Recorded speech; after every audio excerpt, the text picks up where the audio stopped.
Oh boy, here we are, Road to Paris, and I am with one of the big men in the sport of triathlon, physically, stature-wise, experience-wise, one of the best coaches in any sport, Ian O'Brien. Ian, welcome and great to see you.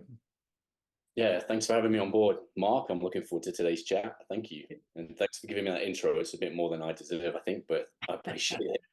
Well, I'm actually not done with the intro because if you haven't followed Ian or heard much about him, just a few of his accolades. In 2016, he was USAT Elite Development Coach of the Year. 2018 and 2019, the Elite USAT Elite National Coach of the Year. 2021, the USAT Olympic Coach of the Year. He's had athletes that he's coached get silver in Tokyo. He's got a couple 70.3 World Championship wins from his athletes. He's got gold at PTO Open, Collins Cup from his athletes, gold medal in the WTCS Grand Final. I'm exhausted just reading that list. You've helped a lot of athletes achieve their dreams. Absolutely, yeah. It's been an interesting journey over the last, I don't know, 12 years now. I've been doing this full time and slowly building this up. So yeah, it's been an absolute pleasure working with so many different people at so many different levels. But yeah, it's been great, and I'm lucky to be where I am right now. So thanks, Mark. Yeah. Well, this series is called Road to Paris, and one of the things that really intrigued me is I thought, what if I was an up and coming athlete and I felt like I had potential in the sport? What would I have to do to go from whatever I'm doing, whatever level I'm at, to actually make it to the Olympic Games? So I know it's kind of a long process. Maybe you can just sort of give us an idea of what an athlete has to go through to start out, to get going, to get rankings, to get to the Olympics, at least, especially, from the US perspective or any other perspective that you can share with us. Yeah, that's quite the journey, but it is a journey people have to take. That's how they get there, I guess. So yeah, I've been lucky enough to take a few athletes from junior level, entry level, all the way up to the Olympic Games and to Olympic medalist performances. So that's, it's been good fun doing that. It's just, but to actually do that takes a lot of work, and there's a lot of people in the background that help me and help my athletes to get there, most definitely. But um, it's usually most athletes just especially from the United States who move through this process go through have been the ones who've been most successful have gone through either the junior elite program, which Mm. USA Triathlon runs, or the collegiate recruitment program, which identifies athletes who can run pretty well in college, and then with a good swim background, and then move forward. Then usually through some talent identification with USA Triathlon, or even I've done it myself. Um, Hook them up with a good coach, go through the usual development processes. So whether it's going through junior elite program, U23, there's all sorts of little programs that USA Triathlon's got going on. They've put a bit of funding, identify talent, and then try and put them with coaches to then nurture them up. And then as you grow up, then you need to maneuver up to a coach who's actually capable of actually sharpening the blade to get you good enough to be at that top level. But there's a ton of hoops to go through in that process. So the development takes a long period of time. Like there's a lot of tactical awareness, there's a lot of technique, a lot of skill, a lot of metabolic conditioning that needs to happen, a lot of strength conditioning. There's a ton of different elements to this. And triathlon, because it's technically got four modalities, swim, bike, run, and transition, that's a lot of stuff to cover, especially as a coach, Mm. and trying to not be a jack of all trades and a master of none is something you've got to do so you've got to find someone who's like got that ability to do that, and there is people around that do that. Then you've got to go through the selection processes themselves. Initially, I'll try and keep this quick because it's a long story. Initially, we're trying to I'll identify people, we'll try and get them to qualify for some potential funding, potentially for USA Triathlon or other methods. And then they go through different selection processes to get up onto like racing Continental Cup races. Usually first get a pro card, Continental Cup races, World Cup races, and then the World Series. So it is quite an elongated process, and there is a pile of policies that USA Triathlon has and World Triathlon has to enable athletes to be able to get up to those levels. But that's pretty much it. Skill, technique, get a coach, get some funding, go through loads of games, find your way there. And then once you get close every 4 years, obviously the Olympic Games is happening. This is the second Olympic Games for me. And that also has a ton of like gates to go through. There's like a whole selection process for that too, which, you know, it is a process. A lot of qualification events usually have 1 or 2 events. We have 3 for USA Triathlon, and a lot of countries are very similar, and they choose very similar events and very similar strategies to select their teams. So if I'm, you know, like I came from obviously the part of the sport where if I wanted to go to a race, I just went to the race and raced. It does not sound like if I just wanted to show up at the Paris test event that I could have done that without rankings and all the support of my governing body. Yeah, that's quite a process. So you've got to get yourself, and there's 3 different ranking systems on the World Triathlon circuit. So it takes a bit of knowledge to try and get yourself around that. So the first one is World Triathlon ranking, which you can get points from Continental Cup races, World Cups, Continental Championships, pretty much every race that's a professional World Triathlon run race. And then you've got World Triathlon Championship Series races, which only include World Cups and World Triathlon Championship races. And then you've got Olympic rankings. So Olympic rankings, there's several different races that you can go to collect Olympic rankings, and they all have different values. So for a World Triathlon Championship Series, which is the highest level, those are the races where you'll get the most points. And then a drop down from there is World Cup races where you get slightly less, and then you get Continental Championship races. So, you know, if you know, some continents are clever, they'll put them in the right time to enable their athletes to get the very best out of that. I think there's a lot of strategy that goes on to how this works. And those are the 3 ways of getting Olympic points. Now, to get onto, and there's 3 for USA Triathlon, there's already been 2 events already happen. And the first one was in the test event in Paris in August last year. The second one is Pontevedra, which was the World Championships in Spain in September last year. Both of those have already gone. And the next one is going to be in Yokohama in Japan in May. And so far, there's only been 2 US athletes that have qualified like outright. If we go through all those 3 races and not all the spots are taken that are available, then there is a discretionary process that USA Triathlon has a board of individuals who will then individually select athletes based on various merits. The first race that happened, Paris test event, Taylor Knibb and Morgan Pearson both qualified. And the selection process for that was there had to be, it's kind of complicated, but you get your head around it. The first race is basically, there's 2 opportunities for each gender to actually qualify. So for the men, you've got to have 1 guy on the podium. And if you have 1 guy on the podium, you can select, USA Triathlon will automatically select the second person if they come within the top 8. Same for the women. However, if you have somebody who comes 4th and someone who comes 5th, that's only 1 spot because it's within the top 8. So you've got to have, to qualify 2 people in the top 8, one of them's got to be on a podium. That's basically the rule. And in Paris, Taylor and Morgan came 5th and 6th. So, and no one else came in that qualification kind of parameter. So that was it. So it's a tough one. Although there were some people that were close. So, and then the next event that happened was Pontevedra in Spain, which nobody qualified. So it was a really interesting race. It's a beautiful place, but nobody got on a podium. So, and that's where the selection for that race was slightly different. So we had to get like a podium, and that was it. First person on the podium was the selection for the US Olympic team for Pontevedra. And the same is going to happen in Yokohama in May. So there's only 1 more spot per gender that anybody can qualify at in Yokohama, and that's, you've got to get on a podium. That's it.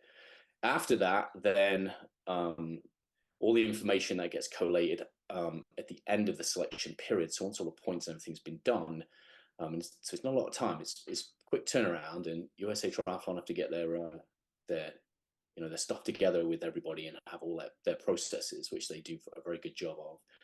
done in enough time to then allow those athletes who potentially will be selected to be ready. I think everybody's preparing to go to the games, irrespective of anyone who's in contention. But it's going to be quite a stressful time for people. And so that's going to be a discretionary selection based off a number of different qualities and performances that people have shown over the last 2 years. And then that will get put together, and then they'll select who the team are, and then that's it.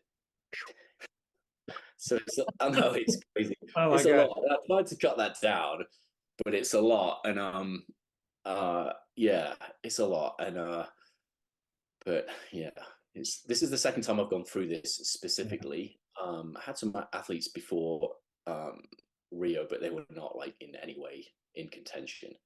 So yeah, this has been an interesting time. The selection process has actually been pretty similar both times. Although USA Triathlon's added a third one, which I think it was great. In the last Olympic process, there was only 2 selection events. This time there's been 3, which I think is great. It gives more opportunity for people to head to pit themselves against each other, to put themselves in a position to get qualified. Let me ask you a question though. So there's one more race, Yokohama. To qualify as a man or woman for the US team, you have to be first, second, or third in that race. Great. But my guess is that probably just about everybody who's going to be going to the Olympics would probably also be going to Yokohama to get race ready and see where they're at. I don't know. It just seems like if you haven't made the podium already, it's going to be very hard to make the podium in Yokohama. Is that a good assessment of where things are at? I don't know, because there's been some surprises over the last few years, like out of nowhere. And who knows how people have like rebounded back from the 2023 season and then come back. Like Taylor Nibb, for example, like I don't think anybody expected her to qualify, and she managed to break away and qualified outright. And then Summer Rappaport was right behind her. So Summer had already qualified on the test event in Tokyo 2 years before, 19, that's really old, 2019. Yeah, So she was the first one to qualify for Tokyo. yeah, and so nobody saw that coming, and yeah, so it was, who knows what's going to happen. Like I think everybody who's has a chance, I think, who knows? I mean, Katie, Gwen, like it's going to be really interesting and exciting to see how everybody gets ready. And I think Yokohama is going to have probably a big US start list, I should imagine, because I don't know how a lot of countries have already selected their people. So I don't know who they're sending. And so you can end up with, normally it's only 5 people on the initial roll onto the start list once the start list gets announced. But sometimes people stay on the wait list. And as it clears, people will then, in numerical order, as long as they've as long as they're eligible, will roll on. And usually how that works is the top 5 from each country will go on, and then anybody else after that will roll on. And then if there's anybody else from those countries who've already got 5, they then have an opportunity to roll back on. So we could end up with 6 or 7 US athletes per gender. Who knows? Like, who knows how that's going to work? Which makes it even more exciting because, there's a whole bunch of US athletes who are like in contention. The women are always strong. Like I think we've always done a good job of having a great cohort of women. So right now you've got Taylor Spivey, who's like consistently up there. Like she's either just off the podium or on the podium. Like she's phenomenal.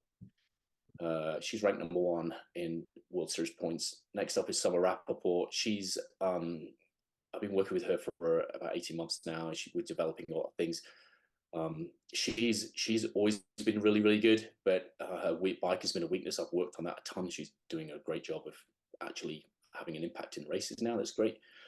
Taylor Nibbs has been phenomenal. We all know Taylor, absolutely amazing athlete. I don't know if she's going to race it. She's already qualified. She may do. Absolutely, she has every right to do that. Kirsten Casper, amazing athlete as well.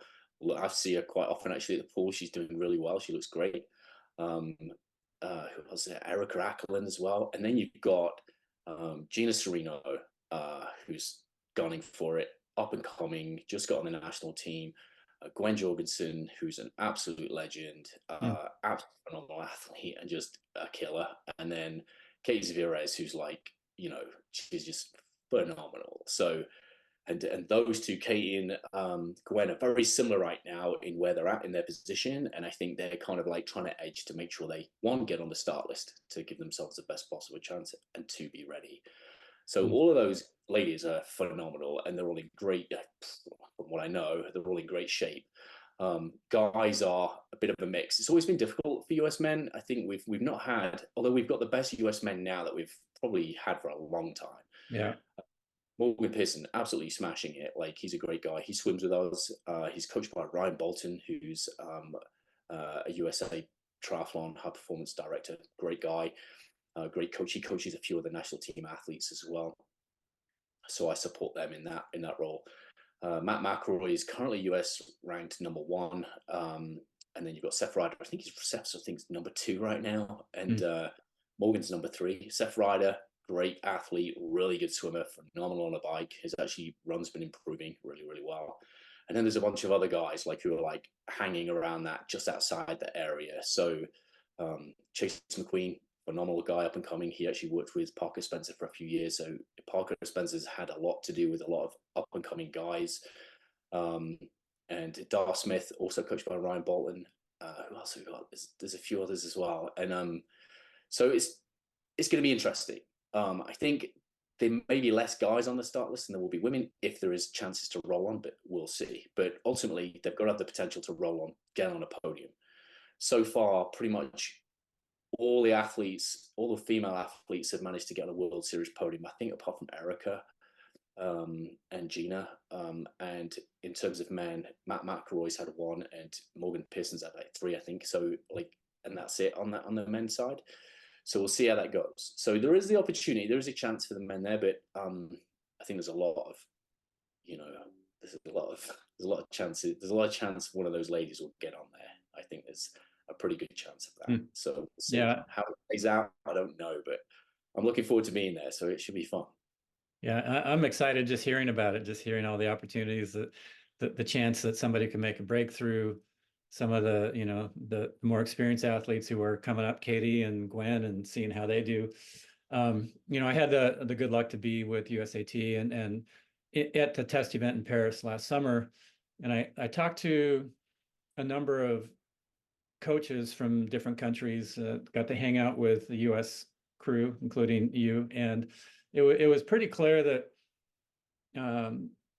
like some coaches, not to mention any names, but some coaches seemed like they were just there to be seen and to be in the VIP tent. Others, like yourself, were there all business. You were totally focused on performance. And then looking at the results after the race, seeing, let's say, like how the French guys did, just so consistent in the top 10 there. Are there differences in the approaches of different countries as far as how they're developing their athletes to be able to, like the French, to get so many guys who are ready, look like they're could be medal contenders, versus our guys who are, we have Morgan, but the other guys are kind of like trying to get in there, get in the game with it. What are differences that you see? Gosh, there's so many, in all honesty. I think one of the biggest ones is what those countries have done in previous years leading up to this period in time. Like the investment has to get made. And, you can't, it's very difficult, although we've managed it. I've managed it as a coach with some athletes to be able to like crush every race almost. So you can do it, but it takes a lot, and it takes a lot of work in the background to make this happen. So I think the countries that have made the investments in their development processes are the ones generally who actually are crushing it. How's that look? So British Triathlon's got, for example, a ton of, they've got like elite academies, which are like junior athletes, U23s, and they go through that, and they have like really good coaches. Like, I'm good friends with some of them, really, really good coaches, and they're like, compete against each other, and then they run part of a series in Great Britain, and that enables that like quality to lift up. And then they have all those elite athletes that Great Britain produces that lift everybody else up too. United States, they have a junior elite program, which is, they have like a bunch of races, like 6 or 7 all over the United States, with a national championship at the end of that as well, with all these great teams and great coaches. I mentor a few of them, and I've had bunches of athletes go through that process too. And And so there is that element there. It's slightly different because the geography in the United States, like it's so hard to get from one place to the next. It's so difficult. In England, like you just drive like 2 hours and you're like, you're to the other side of the country, you can do a race. In Australia, they have very similar thing to like Great Britain. Really, I think they have like performance centers in various locations, and I think that's growing. So there's been some changes, but I think there's been some positive stuff happen in the last few years, and then I think now they're making even more changes, like a constant evolving process. France has like a very centric. The good thing is about France, Germany has a very similar process. They have a Grand Prix series. So they have like a set number of races, which almost operate like a cycling team, which I'm a big fan of when it comes to the sport. And I wish triathlon would go that way. That's what I'm pushing for. I'm working on it. So you've got like these small teams, and they like operate as a team when they go to a race. They've got all their own sponsorships. They do a great job. France does a great job with the Grand Prix series, and they recruit international athletes. So athletes from all over the world actually go there and do that. But the French obviously benefit massively from that. Germany has the Bundesliga, which is pretty much a very similar thing. Probably not quite a high level, but they have an amazing amount of great coaches. Like I'm really good friends with some good coaches from Germany and France too. Like I've worked with athletes from both countries. And Spain has another version as well. So like they all have little race series. We have a race series. Great Britain has a race series. Australia, I'm not too sure about. Like I couldn't really comment on that. But so there is differences, but it's how each country operates when you go to a race is very different. So you know, Great Britain are out there with like Formula One pit boards and all that. I use the same thing. I stole it from them. It was their idea, not mine. I stole it. So they're great. Like I love chatting with them. A good banter on the course. So I always see them in the strategic locations. Like I'll put myself on a hill. I'll put myself where I can actually communicate, and I'll let my athletes know where I am and what information I'm going to pass across. Usually I'm, you know, as a coach, some people may give like information about, you know, do this, like relax, you know, up your cadence, whatever else. Like I don't do that. My job is to give situational awareness so they can do their job, and that's how most coaches at this level work. So yeah, but there is you know, there's a variety of methods of how people do it. Some countries just give complete autonomy to the athletes and have no athlete strategy, you know, and so they'll be like, your job is to go and race your race, and that's it. They won't have a strategy.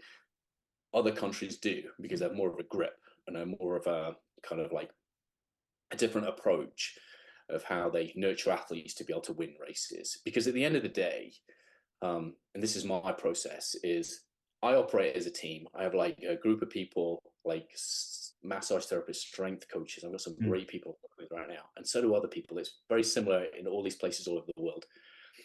But we're a team, but my team is Team USA. Like I coach team. That's the focus. Like we put the team first, and I think that's how a lot of countries operate. So federations will help control that, because at the end of the day, we're trying to win medals. So that answers your question, but it's very similar, but there is nuances that are different. You know, I think, you know, I pick up on things all the time. Like, that's a really good idea. I'll steal that. So Right. Yeah. vice versa.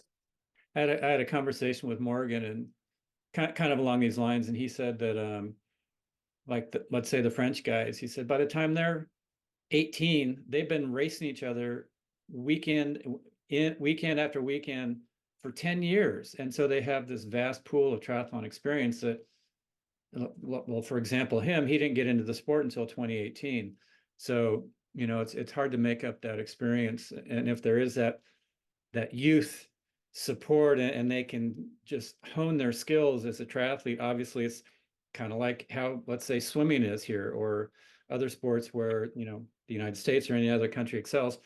You bring them in young, and they give it that support. That's pretty good. Probably nobody's asked you that. I don't know if anybody's asked you this question yet, but kind of piggybacking on that thought, with LA coming up, you know, LA Olympics after Paris, 4 years after Paris, what do you think would be the ideal things to be putting in place over these next years, so that when LA rolls around, everybody's talking, ooh, US triathletes, they're the ones to beat, men and women?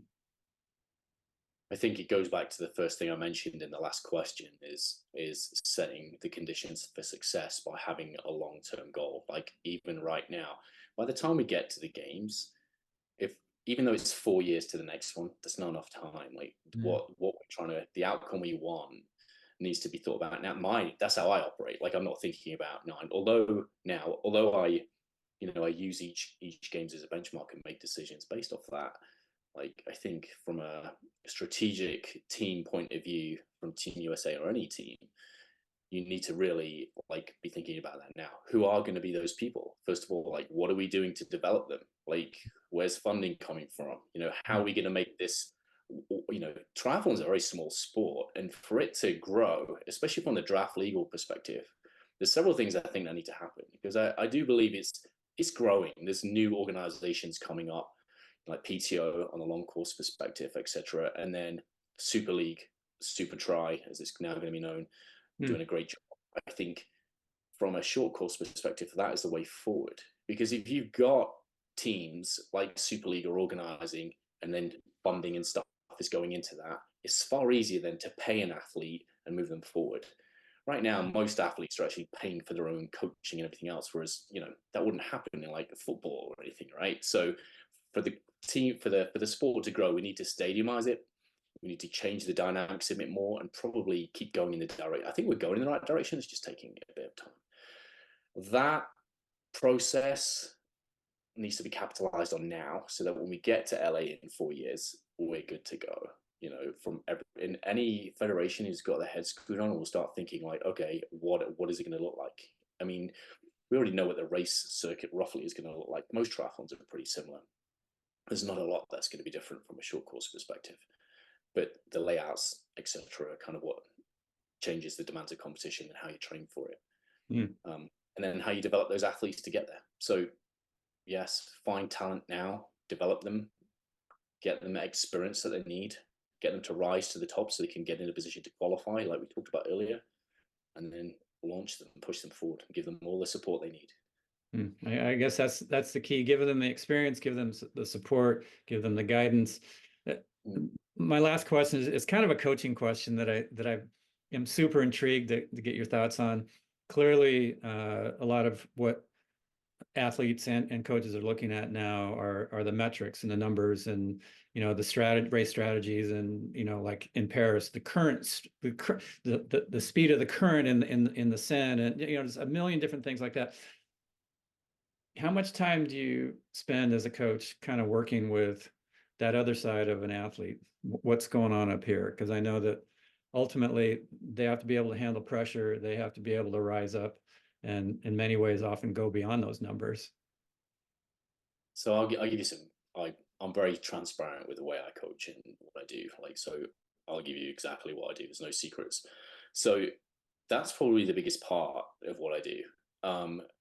So long as you, like for myself, like and any other coach, especially an aspiring coach, is figure out a system that's repeatable, that people understand, and then they can believe in it. So for example, I have a belief process, which stems from you've got to take risks, got to put yourself out there, be bold. So be bold, repeat being bold, repetition creates belief, belief creates confidence, confidence enables control. Once you're in control, you can develop capability. And then all you've got to do is your cues are like, are you in control? And then an athlete's job is then like, am I being the best version of myself right now? So that's probably the biggest part. So the psychological element, my job 90% of the time is, although you can write as much stuff in Training Peaks as you like I spend a lot of time developing my own charts in WKO and extrapolating information and doing all the data analysis and like testing and all that kind of good stuff, all the normal sports science stuff, which is, in all honesty, has taken me a long time to kind of like dial in, but I've managed to do it. I think most coaches at this level do a really good job of it. Then you've got to try and like use that information and then get the very best out of athletes, and how you approach them on a daily basis.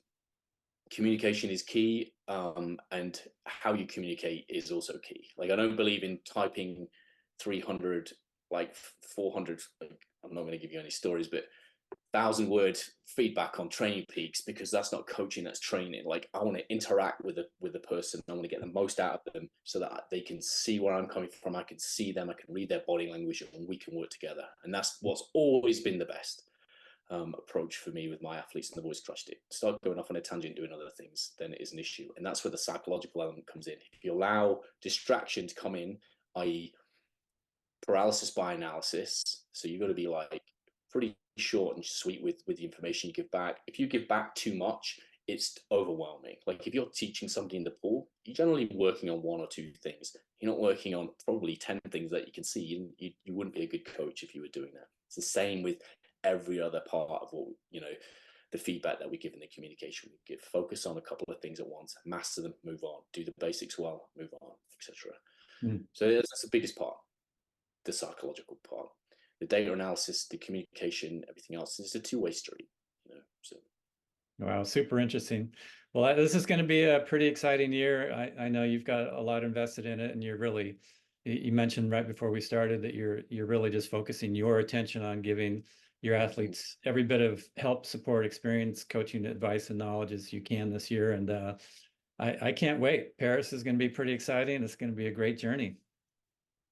yeah, it's going to be great. I think I love the dynamics of the sport. A lot of people just watch it on the TV and go, "Oh, this is what's happening." Watch the points, understand the point system, because that's where it gets interesting. Same when you play football, you watch football, you watch any other sport. Like, getting to that, that's what makes this super interesting. Like, especially when you start knowing who's who the players are, what their strengths and weaknesses are. Same as any other sport. Like, that's what makes it interesting. Don't just watch the sport and go, "Okay, that's interesting." We'll look at the dynamics of it. And I think leading into Paris is going to be something else. So I'm super pumped. It's going to be great. Awesome. Well, everybody, Ian O'Brien, again, one of the best coaches on the planet, giving us a deep dive into what it takes to get to the Olympics, and a little crystal ball into what it's going to take for the future generations of triathletes to kick ass. Everybody, thanks, Ian. Great to see you again. Thanks, Mark. Thanks for having me. I really appreciate it. Thank you. Cheers. Road to Paris. We'll see you soon.